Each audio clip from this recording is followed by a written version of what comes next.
On this episode, I can remember being a little kid, standing in the back of my dad's car, watching the police cars go by and saying, "Wow, that looks like fun." But when I was 17, we had a guy in our church, Alan Stout, who was an Indiana State Trooper, and I showed some interest in policing. And so Alan said, "Come on, ride along with me." So I sat in the car with him and drove 195,000 miles an hour up and down the freeway, chasing speeders. And I thought, this is the greatest thing ever. from the coveted corner booth in a little bar at the center of the Coachella Valley universe, welcome to another Big Conversation with Patrick Evans and Randy Florence, presented by the McCallum Theater. Visit McCallumTheater.org or reach the box office at 760-340-2787.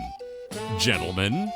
Thank you very much, Howard. Yes, indeed, we are here at Skip Page's Little Bar. It is the center of the Coachella Valley universe, and my name is Patrick Evans. We're delighted to be here along with my great co-host, sidekick, Mr. Randy Florence. Nobody's more delighted than me. Are you sure? Right at this moment. At this moment. And our producer, John McMullen. Thank you very much, John, for everything you do. We're here, and, of course, another great edition. I think this one is going to be, particularly interesting because our guest today is the Chief of Police, Palm Springs, Andy Mills, who has really, I think, transformed the face of policing in Palm Springs in his short period as chief. And we're really looking forward to this conversation. Andy and his wife, Kathy, have taken over Palm Springs. And he's only arrested you once, and he let you out for good behavior. Well, so I thought that was good. Yeah, and I think he just arrested me because he wanted to see me in a cell. We all do. I mean, and before we jump in with our guests, we want to thank our sponsor, the McCallum Theater. We've entered a great partnership with the team over at McCallum, Gary Keefe, Wayne McWhorter, and the entire staff. They have decided, for some really strange reason, to join us here on Big Conversations Little Bar as a sponsor. Instant credibility for both of us. Really. It's going to be great. We're going to have Gary on once a week. No, Gary's not coming back. No, I don't think so. He did it once. And you and I are going to be singing on stage at McCallum? Is that part of this? We are doing a one-man show. So I'm looking forward to that. The two of us are doing a one-man show. That's right, That's awesome. I think I know how that's going to go. Okay, good. All right. So McCallum Theater, thank you very much. And by the way, if you're looking for something fun to do, you can always find it at the McCallum. Go to McCallumTheater.org for their latest productions, and of course the upcoming season will be integral in announcing that they have some incredible things coming to the theater. But throughout the summer they've been working on a lot of different stuff. The education programs continue. They are a really important part of this community, and we are delighted that they've chosen to partner with us. Yeah, and what they've done at the McCallum in terms of making this closer to a full-time, year-round place that people can go see fantastic shows. Well, I will tell you this. I think he said it first on this podcast when we had Gary on. He said that was one of his chief objectives, was to make the McCallum Theater a resource not just for the season but year-round. And I think he's really working toward that, and I think the staff is behind him on that. So it's an incredible place to go see a show, but it is so much more than that, and we are very, very appreciative. And with that, let's jump into the interview with the chief. Now, how long have you been chief here in Palm Springs? 2.5 years. Time flies when you're having a lot of fun. I've been here for 22 years, and I've gone through a number of changes of guard at the chief in Palm Springs. I don't think anybody in recent memory has been so open and kind of the man about town that you have become since coming here. You and your wife are kind of everywhere, and it's really cool to see because I think you've made the entire police force more approachable and recognizable, and you put a really friendly face on it, which I think is very important. Well, I hope that's the case, and we work hard at that, but at the same time, I describe Palm Springs as L.A. without the problems. Don't say that too loud. Yeah, I know. People start coming out. That's right. But, I mean, the amount of restaurants we have that are just top-notch in the whole Coachella Valley, but predominantly Palm Springs, is just exceptional. I mean, top-notch chefs and top-notch entertainment, and then you throw on top of it all the art and culture that's available here and all the special events. And, I mean, you can find anything from hip-hop and gasoline to Cabaret 88, which we go to every Monday night and at the theater. So This is just a wonderful city, and Kathy and I adore it. In fact, we sold our San Diego house just to be here. Wow. That's fantastic. And, you've really taken to the community, and I think vice versa. But you kind of jumped in with both feet. You are the face of, I think, community policing in Palm Springs. And it really has, I think, changed the nature of the relationship the general public has with the police force. In the early 80s, a little Jewish professor from University of Wisconsin-Madison went on a ride along with me. His name is Herman Goldstein. Herman passed away a few years ago, but he started a whole thought process called problem-oriented policing. And the idea of community policing is to build a relationship with the community. The idea of problem solving is to build the community. And it's a mixture of community policing and, data analytics, problem solving, evidence-based practices, all boiled into kind of one thing. And I bought into Herman's vision in the early 80s. And because we're driving around in my patrol car, and here's this little Jewish guy sitting next to me, and we went to a shots fired call or something like that, and he's white knuckling it on the way there. And a couple of his, research associates are in the back seat, and we're flying through, traffic and going crazy. And so after it was over, Herman goes, "So how often do you come to this place?" And I remember the address was 1601 Pentecost in San Diego. And I go, "Every night?" Wow. And he goes, "Well, why don't you do something about it so you don't have to come here?" Good groundbreaking idea. Yeah. Fix the problem there. How novel. And I go, "Well, what do you mean?" He goes, "Well, why here and not the apartment complex 2 streets down?" "Well, this is where all the gangsters live." "Well, why do all the gangsters live here?" He started asking really intuitive and thoughtful questions, and it came to be that, lo and behold, it was the management practices of that apartment complex that allowed the environment to take place. And Herman said, "Andy, if you take care of the management practices, you can get rid of the problem." So what did we do? Got rid of the management, improved the management practices and got rid of the problem, and they didn't go there anymore. And so it's that kind of thinking, but in order to do that, you have to have the relationship with the community to let them know what you're doing, why you're doing it, help them make sense, and that just builds the relationship, in my opinion, when you're working shoulder to shoulder and hip to hip with community members. A, they appreciate knowing what's going on, and then B, that builds those bonds you can't break. Well, you came in at a time, there was the big defund the police movement going on. That created difficulty for law enforcement across the country. Obviously, I don't think we saw that here in the Coachella Valley, but the whole environment in which you came over and took over the department, nationally, wasn't really pro-law enforcement. So it must have been, I think, a difficult time to come in and take the reins of a department. Not so much here, because this is such a positive community. I think this community was thirsty for a good relationship with the police. Yeah. And so it was a pretty easy hill to climb, so to speak. Yeah. They just wanted to know that A, I support this community, and B, that I'd be willing to sacrifice for this community. And I think that they now see that. And a lot of people were skeptical at first, like, okay, who is this guy, and why is he doing this, and why does he actually like gay people?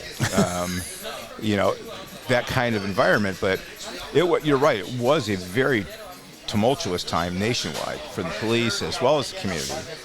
And when we were in Santa Cruz at the time, and we had 6,000 people protesting in front of the police station. From every precinct, every town burned this effort to the ground. And I had 200 cops in full riot gear inside the station. We blacked out the windows so they couldn't see inside. And I had that bright line drawn in the sand, which was, we are not going to allow somebody to port our windows and destroy this building. This is not going to be Portland, period. Right. At the same time, how do we begin to fix the problems that are endemic to policing nationwide, and specifically here to prevent it from ever happening in our city? So I had 30 people of color in my building at the time. All those people are outside, helping us look at our policies and change policies. And we called it the Breonna Taylor rule. We're not going to serve no-knock search warrants at 1 a.m. Well, duh. Bad things happen. Yeah, what good can happen? Why can't You're that putting be done- everybody in harm's way. Right. Why can't that be happen at 7 in the morning? And why can't you do a takeaway, let the person drive away, and then take them down, as opposed to crashing through doors? Because crashing through doors can be more fun. So we created a policy that says you can't do a no-knock search warrant, period, in the city unless it's a hostage situation or something like that. Then you don't want to knock a notice and say, hey, please, we're going to come here. rescue this hostage. So we created hard rules, and the community appreciated it. And I'll never forget this. The mayor, who was black at the time, he was black all the time, but He's still black. he was at that time he was the mayor, and he was black. And I went out to address the crowd, and he got a bullhorn out. He grew up in South Chicago. He's a tough guy. He's black belt in jiu-jitsu, and Justin, he's just a wonderful guy. So Justin gets up and says, hey, protest, let your voice be heard all the way to Washington, D.C. We're making changes here locally, and here's some of the changes we're working on. Right now, as we speak, in fact, here's this whole group of people of color, mostly black people, who are working on it with us. And most of the crowd was like, oh, well, that makes sense. And one kid, white kid in the far back, yells, you're old, you don't know what it's like. And Justin, by the way, is 36. Well, we're all old according to that standard, I guess. Yeah, and he goes, you know what it's like, you're old. Justin goes, excuse me? I grew up in South Chicago. I've had my butt kicked by the police. He goes, I know what it's like, so why don't you get your lily white butt out of here and grow up? And the whole crowd went, just toned down. So the temperature came down. Temperature came down. We had no major problems in this city. And I think that's a result of working with the community, working with Justin to be very visible and say, look, we take this seriously. This is not a one-time deal. I changed policy forever, and it was permanent. And then other departments in the area are like, ah, crap, now we got to step up to the plate too. And so I think It's such a. I mean, I think that is a much better and proactive way of handling this. And I know that the defund the police movement was about reallocating funds, and I think there was some great intentions involved in that, but I think the message is wrong. And when you lose officers on the street, I mean, the ratio of officer on the street to population is an important ratio when you're trying to keep crime at low levels. It can be. It can be a misnomer. I mean, you have to look at this. San Diego or the West Coast, let's say you average about 2 officers per 1,000 people. D.C. has 6 officers per 1,000 people. New York is like 5.8. Boston is huge. I mean, all those back east cities are enormous officers per 1,000. That'd be like us having 400 officers. I've got 100. I wouldn't know what to do with all those officers, so we really don't need it. But at the same time, you're right, it was a little bit misdirected. And I remember being interviewed and people are saying, well, we should defund the police. Go ahead, defund us. As soon as you find somebody else to step up to do what we do in a better way, I'm not saying there's not a better way, but as soon as you find that person, defund us. I would love to live in a society where the police are not needed. That would be a great society. Yeah, it's called the millennium. It's called heaven or something. But So in your opinion, what were they really saying? I think there were two groups. There were different groups. Yeah. It's not all one group. One group was an anarchist group, which says just get rid of the police. We don't need them. Right. And they were saying that out loud. And they've been holding signs for years. Yeah, it holds signs for years, and that's the group is like, hey, go ahead, knock yourself out. But those are the groups that benefit from chaos in society. Well, they want chaos. Yeah. That's right. And there are plenty of them around the country who are that way. They're the ones that are cab, they're a cab, and then there are others who are trying to be, I think, just misguided, but felt, we're trying to be thoughtful, like, is there a better way? Can we maybe have social workers out there dealing with the unhoused individuals rather than the police, or working in the minority communities with domestic violence and things like that? But and again, if somebody would like to take the homeless issue off my plate, I will You would welcome that. gladly take down my budget to do that. But literally, there's nobody else to do it 24 hours a day, 7 days a week, and some of these guys are violent people. Unfortunately, we had a guy at Starbucks who threw a brick through the window and almost hit a friend of ours, Bert Spivak, who's 98, World War II vet. He's a Jewish guy, fought the Nazis in Germany, and he almost gets killed by a brick because some guy having a temper tantrum throws it through the window. Isn't he getting a star on the Palm Springs Walk of the Yes, Stars? we're excited about it. It's Friday. Yeah, Yeah. Bert. So by Yeah. the time this podcast airs, you'll be able to go and see Bert's star on the Walk of Stars. Bert's Yep. be back. And it's gonna be well right next deserved. to his wife's. So That's an ambitious couple. yeah, When- that was 2 stars. Talk about some of the challenges in Palm Springs. I mean, I've lived here for 22 years. I know that there are gang issues in the valley. Do they show up in Palm Springs very much? They do, and I think that probably the 3 biggest issues that we're facing are, one is some of the gang issues are pretty tough. It's entrenched, generational, and then you have a lot of sociological problems surrounding that. Kids with trauma for decades, families with trauma, maybe unfair, labor practices in some communities, and in high addiction rates, and it could go on. And so you consequently have kids, literally, sorry about that, with AK-47s. Yeah. And or In Palm Springs, we have kids. in a fully automatic AR-15s. We had a guy delivering marijuana on the north side and got lit up by some 15-year-old kids with ARs and killed them. That's crazy. Yeah, and so it used to be back in the day when we were all youngsters. You go to a shots fired call and it'd be a couple shell casings on the ground. Now we'll find 40 or 50 shell casings. Very different situation. In fact, we talked to a couple of the older guys, cats that grew up in the neighborhood. Say, hey, talk to the younger guys. Please tell them that just lay down the guns. There's no need for it. Like, we don't talk to those guys. We're afraid of them. I think that's the level of no conscience because of, again, how they've grown up, and so you have some problems that way. And then the second one is homelessness is obviously still a significant issue that the state is going to have to help us with, or the federal government. And then the third one is traffic issues are enormous in this city. Damn traffic. Yeah. People drive too fast. They do. You and Randy are on the same side off of that. my lawn. Randy wants the speed limit on Monterey, which is not your jurisdiction, but Monterey reduced to 25. Yeah, Come on, man. 45 should be the maximum speed limit in this town. No. Everywhere. It's tough. I mean, I don't know if you saw that post. We did a traffic stop on inbound 111 from the freeway at the highest speed I've seen. Now we're entering a city, 154 miles an hour. 154 miles an hour? Yep, What kind of car was it? an M5. It's trying to get through before it's shut down from sand and wind. Sand so- and Well, you touched on the homeless issue, and I've watched that issue grow so much here, but also my wife is in LA, and I see it there. And so much of the homelessness issue is driven by addiction crisis. You see that going on, and that leads to violence, and we're not really treating some of the underlying issues there. And you had some luck in Santa Cruz with this. What did you do there?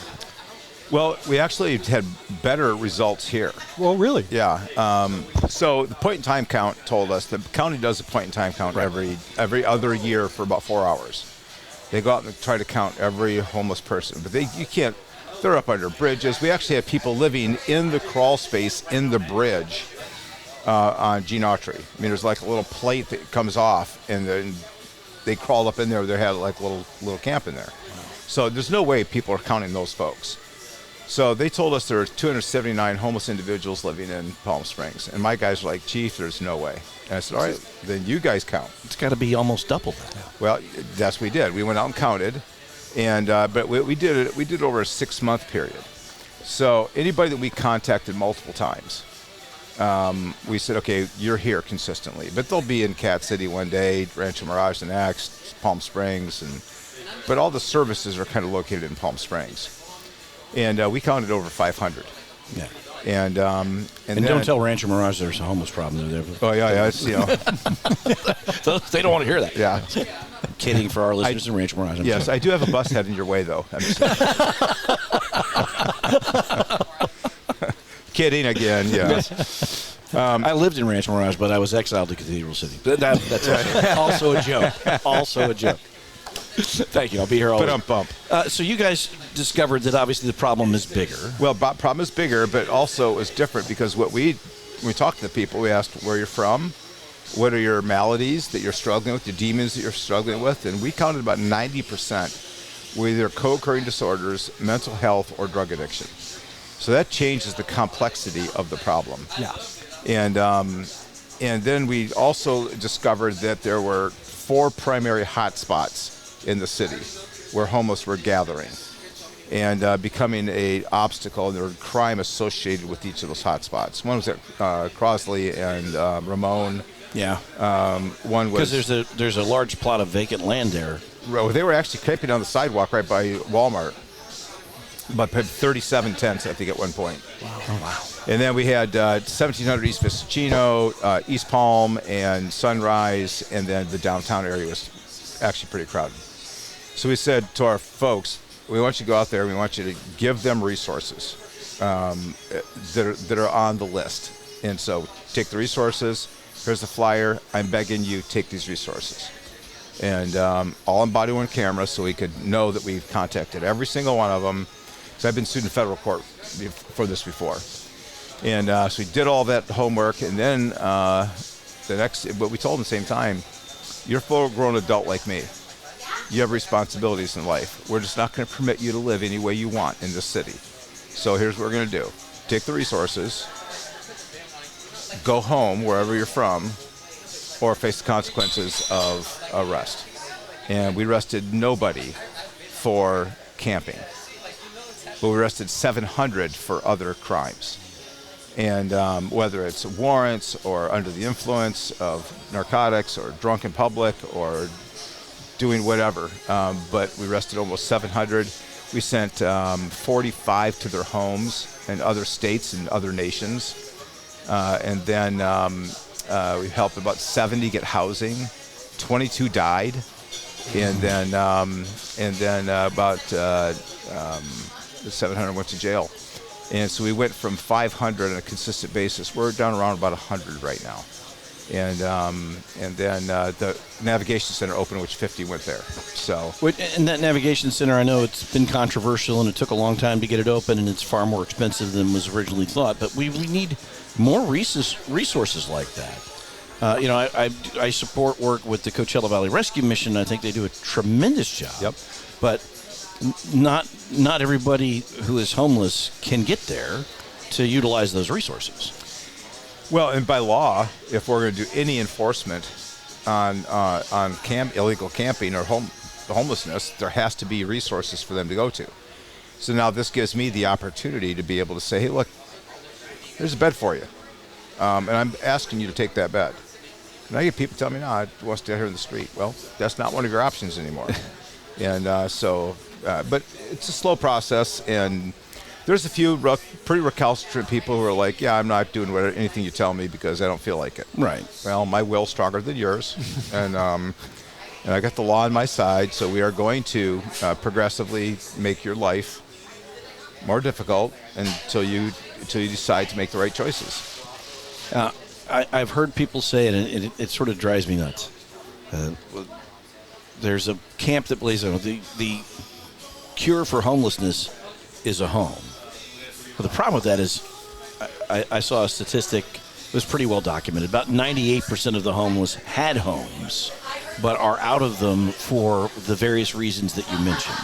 And until you treat those root causes, providing them a shelter to call their own, they won't stay.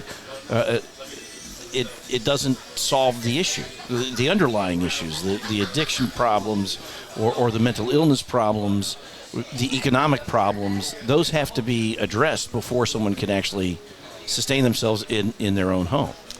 Many of the people that we talk to on a regular basis do not have the ability to have the most basic life skills of clean your toilet. Actually, go in the restroom in your toilet, not on the floor where you are sleeping. I mean, it's truly astounding how far out some have gotten. And we cleared out, when I was in Eureka, we cleared out a marsh area. It was sensitive habitat, 300 homeless were living there. In a amazing woman named Betty Quan Chin. I was walking with Betty one time, and I love her to death. She escaped from Mao Zedong as a child. Now lives in the United States and is a homeless advocate, and just is out there working for the homeless every day. She truly is Mother Teresa. So we're walking one day, and the phone rings, and she goes, "Oh, Chief, I must get this. It's President Obama." Like, yeah, right, Betty, whatever. Sorry, we're walking. Yes, and she answers the phone. "Yes, Mr. President." Wow. But she took the homeless from that camp that we sent away and built Connex boxes and made them into little apartments. They got the money from the local business community, made them into little apartments with electricity and a common toilet, all that kind of stuff. Got them there, helped many of them find jobs, worked to get them into mental health, counseling and all that kind of thing. And it was the highest success rate I've seen up to this point, because you have one woman who truly cares. And we need more of that, but doing it on a systematic level and a bigger area like 2.4 million people in Riverside County is a much tougher job. Yeah, it's a huge job. Well, I do think, the governor introduced legislation that's been a bit controversial, but it does seem to be moving the needle a bit, because it is providing some of these resources that are needed. Care Court, are you talking about? Yeah. Time will tell. I hope that it does. It's just they have to have a schizophrenic diagnosis, and it's pretty complex to get people to that point, and the capacity is not very large.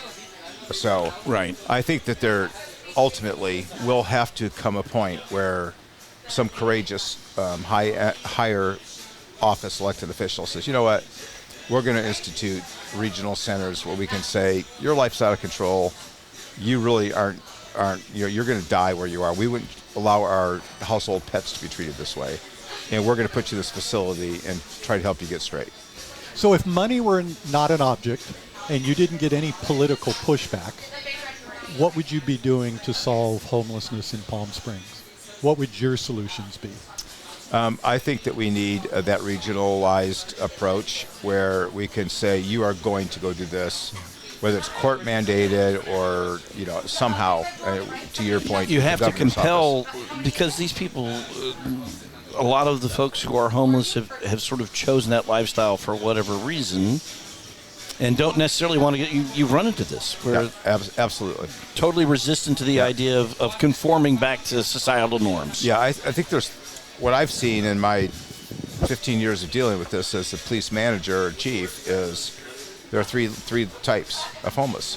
Those who want and need help, and they normally get it. I mean, if you fell in hard times, you and your wife, you'd reach out to, your partner, to me, to a family member, and we're absolutely come stay at our house for a couple of weeks, get a new job, have a shower, get some sleep, whatever the case may be.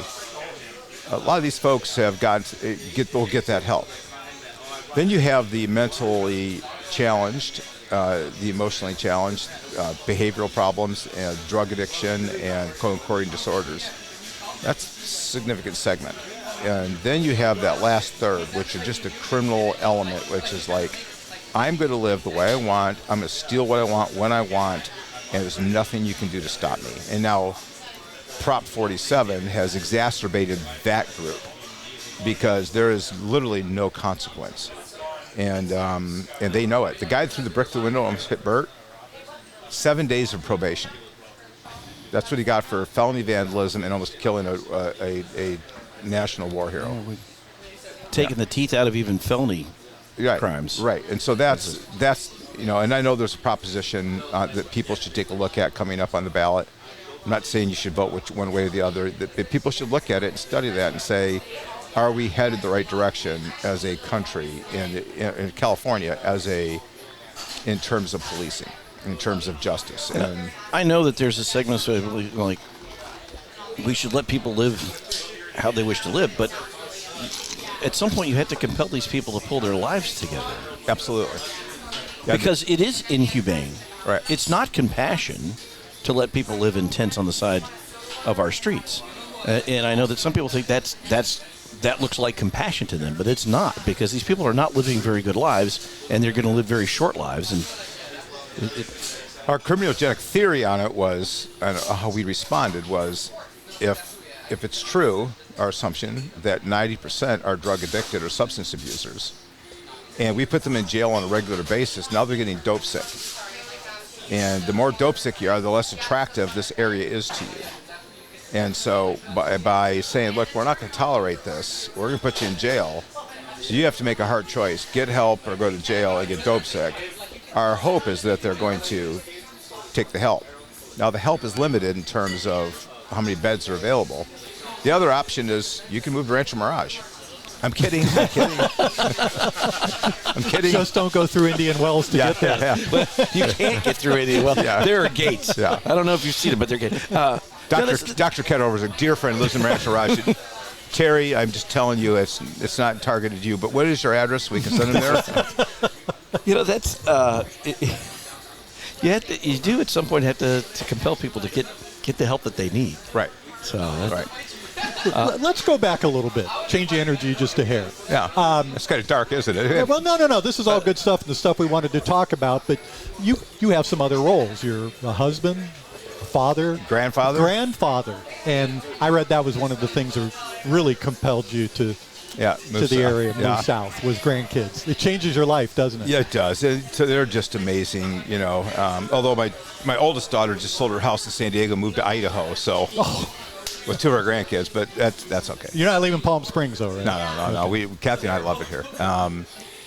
We were just down in San Diego over the week, not last week, the weekend before, and saw 2 of our grandkids. And, little Andrew is playing football, and his picture of his football at his neck, and he's 8, by the way. That's great. Yeah. Well, that's what agents start looking for. Right? That's right. Nowadays, right? And then you have Scout, our youngest grandchild, youngest grandchild. She's 4, and she's just a pistol. Us building sandcastles in Delmar Beach with her, and then Florence and Miguelito are up in Idaho, and they're doing great and smart kids and having fun snow skiing and.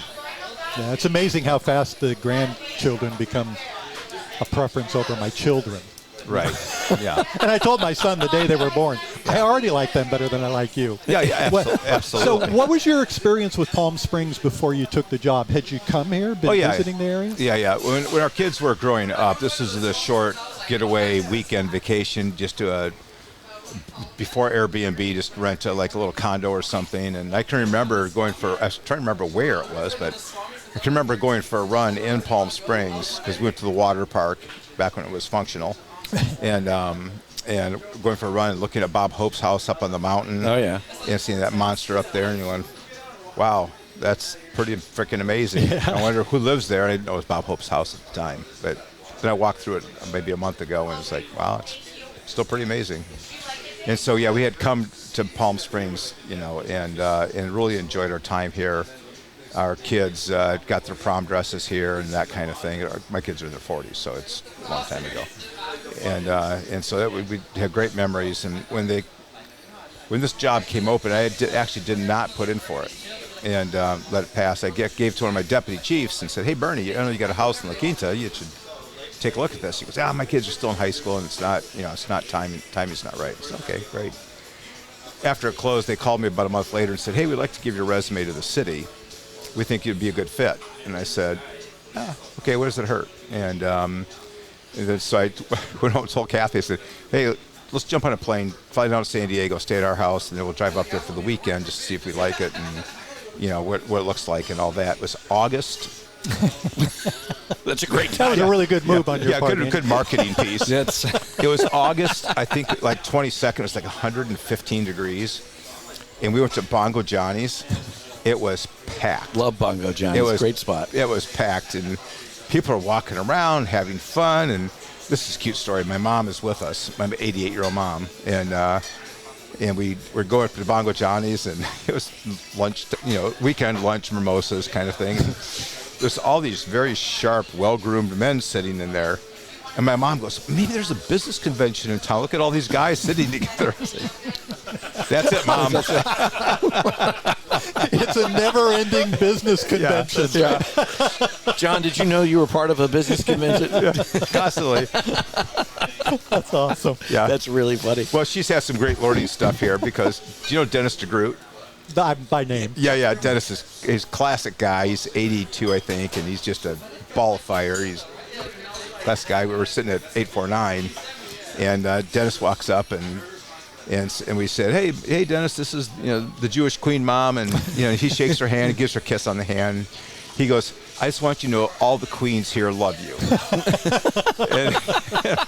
and my mom, he leaves, and my mom goes, well, how many queens live here? All of them. There's a lot, Mom. So you said something a minute ago. I'm a Northern Californian, so I'm not putting Eureka down, and I spent a lot of time Feel free. there. But all right. That's the reason I moved here. No, I'm kidding. Thunderstorms moved through Eureka last week and did millions of dollars worth of improvements. Yeah. I'm kidding. That's a joke. But you mentioned a couple of weeks ago you're walking through Bob Hope's house. Yeah. Those kind of things didn't happen in Eureka very often, I'm assuming. So there's got to be a part of it like, yeah, I'm the police chief here, but oh my God, I'm walking through Bob Hope's house. Well, just even going like to the Purple Room, and sitting in there and having dinner with some friends, and they're doing the stage presentation, and he's going through the history of how Dean Martin of Frank Sinatra being there, and somebody singing. Frank goes, I can sing better than that. Gets up and takes the mic. I mean, what a great history of this community. That's one of the reasons we truly love it. And then you meet people who have who are the writers and producers of TV shows that I grew up watching and thought Cheers and Frasier and and all that. You're just like, you have to say Star Trek. You just have to say it, or he won't be happy. There we go. There we go. See? Yeah. You guys have really kind of thrown yourself into the community. You guys are out and about. And you mentioned the cabarets on Monday night that you like. What are some of your favorite places? What are the things you love to do? Oh, man. One of the things that has really amazed me, I guess, is you have some incredible stars here, but none greater than Barry Manilow. And I don't think I ever went to a Barry Manilow concert in the 70s. We almost got invited to one. Yeah. No, we did get invited to one. We just didn't get the tickets. Sorry, but Gary, we're not bitter. We're not bitter at all. Not bitter, Barry and Gary. But Gary was a guest on the show. Gary, when he took over. Gary, did you hear that? I think he's not around right now. But I love how he thinks people are listening to this. Yeah. I'm sure Gary's listening. So, you guys have gotten to know them. Yeah. So, but I guess my point was, I'm amazed at the quality of the concert that you can get here on a regular basis. I mean, at the Steve Chase Awards, Barry did an amazing, set. We heard rumors of that one too. I actually did have tickets to that. Oh, whoa! Did you go though? I couldn't. Interesting, because I didn't have tickets and you couldn't go. Huh? Okay. Yeah, we see who's on the top of the list there. The other co-host went. And then he did the Christmas thing Chief, at the would theater. you like to co-host a podcast? I digress. See, it is the entertainment level we get here is unbelievable, and it's every kind of entertainment. Right. Well, in LA, there's a lot of live music, but a lot of it is in one genre. Here, if you want cabaret, you get that. You get Barry Manilow. It's just amazing. Cabaret, I've never envisioned myself as a guy going to a cabaret anything, unless there was a lot of cab to drink. And, but, you had this guy come in and do a tap dance that was an hour and a half of athleticism like I've never seen. Tony Award-winning stars who are just singing off the cuff for, an hour plus. And it's just, I'm impressed. And, all the way to Nickerson Rossi Dance Studio. I mean, there's all kinds of, so much fun stuff to do that. I think one person told, we were at a party or something, somebody said, I don't know, Palm Springs is kind of boring. What? And that person was alive? Yeah, do you have a pulse? That person, then move back to LA. Yeah, That's right. So you brought something, and I'm not saying that it's it doesn't exist, but you brought something from law enforcement around inclusion and diversity into Palm Springs that we don't always see. Where did that come from with you? Good question. In the middle 60s, my dad was a Baptist minister in rural Michigan. And I remember I used to get a publication called Sword of the Lord. And, this arch-right craziness publication. Dad, why do you even read this thing? And of course I'm 12 at the time, I think.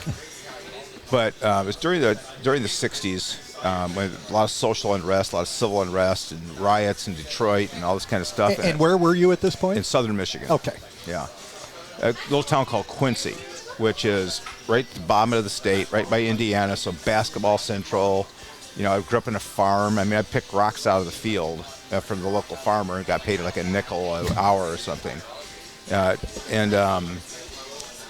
But my dad felt it was important for us to be a little bit broader than just our little town. And so he took us to a concert of Andre Crouch and the Disciples. And, 60s and 70s, black band that played Christian music. And we went to a black church in Battle Creek. I'll never forget this. And Andre Crouch is just pounding the keys and doing amazing and all this kind of stuff. And you couldn't stay in your seat when, no. he was playing music. Absolutely. Yeah. It's just bouncing on the piano. And I don't think if I remember the story correctly, he was never taught music. He just learned it auditorily and just you could play. But anyway, and after we left, my dad said, I just want this to be a lesson. There's no difference between black and white. And I don't think I've ever forgotten that the humanity of us all brings us together. And my mom being Jewish and my dad being Protestant, and it gave me another sense of diversity, equity, and inclusion. Your dad was a Baptist minister and your mother was Jewish. Yeah. That's a diverse household already. It starts, we had great Hanukkah bushes. Years ago, I did an interview, and I'm trying to remember the guy's name. He was the head of the Southern Baptist Convention. And I grew up Southern Baptist. Where at? In Virginia. And I remember getting an opportunity to interview this guy, and he was sort of vilified and wasn't the greatest face of religion. And I asked him, because he had made a statement, he said, God does not hear the prayers of Jews. Whoa. The head of the Southern Baptist Convention said that. And I asked him, he had said that about a decade before, and I asked him if that was still his stance. And he said, God doesn't change. Yeah, but you can. but I said, okay. God may not change, but you're still wrong. Yes. I'm sorry. Maybe you better listen a little more closely. Yeah. Yeah. So, Dad Yeah. was a big part of that. Was did you have siblings? I do. Older brother and a younger sister, and I had a younger brother. He passed away during COVID. Sorry. But other than this concert, was this a common conversation around the dinner table? No, I don't think so. No? But it was just more of who we were as a family, and a deep appreciation for the Jewish faith and culture, and deep appreciation for the black community. And in my dad's mind, as long as they were Christians, it was great. Brothers and sisters in the Lord, and I still believe that, but a little bit broader than that, Dad. I mean, we're all brothers and sisters anyway. But and then we actually traveled to the Middle East multiple times, and were able to take a look at Israel. And were those vacations? Yeah, they led like groups over there, and that way they would get the free travel with the groups. My mom is Jewish, remember? We call that the Patrick Evans. Yeah. Trust me. Yeah. I have to take my wife on all those trips. There's nothing free about that. I can say that because she doesn't listen to the podcast. What drew you into law enforcement? I was I can remember being a little kid, standing in the back of my dad's car, watching the police cars go by and saying, "Wow, that looks like fun." But when I was 17, we had a guy in our church, Alan Stout, who was an Indiana State Trooper, and I showed some interest in policing, and so Alan said, "Come on, right along with me." And so I sat in the car with him and drove 195,000 miles an hour up and down the freeway chasing speeders. And I thought, this is the greatest thing ever. Why wouldn't everybody want to do this? And so I became a Marine deputy in Michigan. So I drove a boat I had hair down on my shoulders, puka shell necklace. It was the 70s, right? I was playing football at a university in Indiana. And I did that for a summer and just had such a great time. And I thought, you know what, this is what I want to do. And so I quit school because I'm such a rocket scientist. And became a cop, and then realized that I really need to go back and finish. So went back, finished, met Kathy, and then had a choice, Michigan or San Diego. And I'm not the sharpest tool in the shed, but I wound up in San Diego. I've been both places. Yeah. San Diego wins. Yeah, exactly. Especially during the winter. Yeah. Yeah. But yeah, it's spent 30 plus years in San Diego. Yeah. Kathy's also involved in the community really heavily. What has she brought into the community that wasn't there before? Well, it's interesting because we have police chiefs conventions in town right now. So all the chiefs in the state of California are in Palm Springs right now. Really? Yeah. Yeah. The news is on top of it. Yeah, we should be, clearly. And some. Sorry. We just got called out, I think. You did. Not we. You are correct. I'm retired. And Mayor Bernstein opened up the event and said a few words, and one of the things he said was, we have the second most popular person in our city here tonight, and that's Chief Mills. He's done such a great job getting to know everybody. The only more popular person is his wife, and it's actually true. I get a kick out of it. We'll go to a party, and all the guys just push right past me and get to her and start chatting with her and stuff. Like, what am I, chopped liver? I'm the chief of police. Do you know who I am? And but I love it that way, and she's happy as a clam because that's her full, enjoyment in life is to make people happy. Well, she is such a people person. Yeah. We saw you, I think, got to introduce my wife to you guys at Paul Bar, and it was your first visit to Paul Bar. It was. But we had a great chat. I mean, Kathy's she's so dynamic. She so loves the community. Yeah. And she's just always out there being a cheerleader for the community. And was she active like this in Santa Cruz and Eureka? No.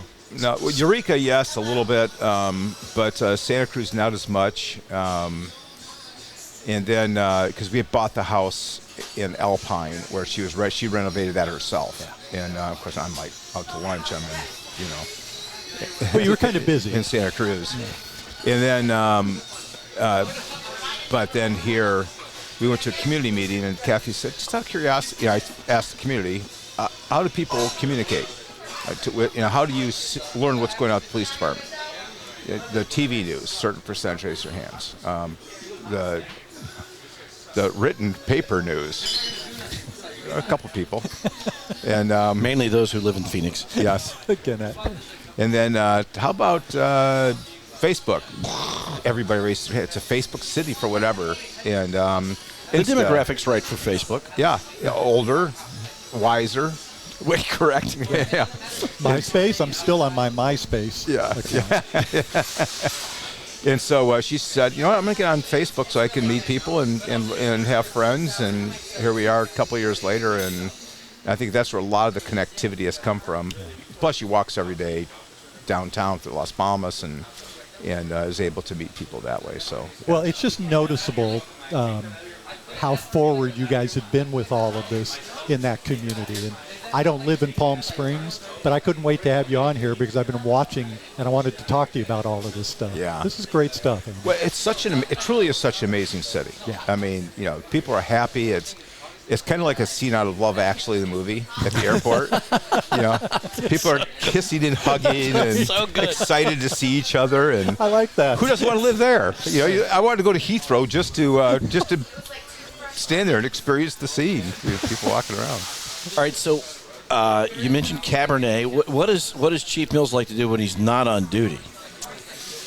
Well, I do it a little bit differently than I have before because normally, like when I was in San Diego and Eureka and Santa Cruz, I'd get to work about 6:30 and work till 6 or 7 at night every night, and then have a few events here and there. So I've changed the way of doing this a little bit. I go and play pickleball in the morning at Demuth Park and get completely creamed by Ping and Scott Ankerson and Keith Markovitz and a bunch of other guys. And but I enjoy the exercise, getting out, taking a little bit of time for myself, because we have an event almost every single night. Yeah.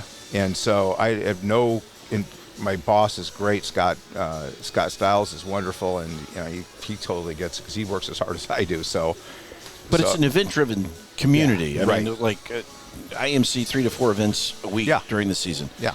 And you could do one every night. Yeah, I'm sure you guys get invited to one every well, night. between you and DJ Mod Girl, I mean, Kelly, I mean, everywhere you go, you're there. And but that's what this community is, and that makes it, to me, more fun and more alive. So yeah, pickleball's my sport, and I get to smash the ball at people occasionally. I can't believe that people aren't smart enough to lose to the police chief. I know I would lose. Are you kidding? Great shot, Andy. Good shot. Yeah. Great shot. We did that fundraiser downtown where we had put up pickleball nets and all that. And I had two of the officers from the Palm Springs Police come on and talk about that event. Oh, is that right? Yeah, we had them on Eye in the Desert.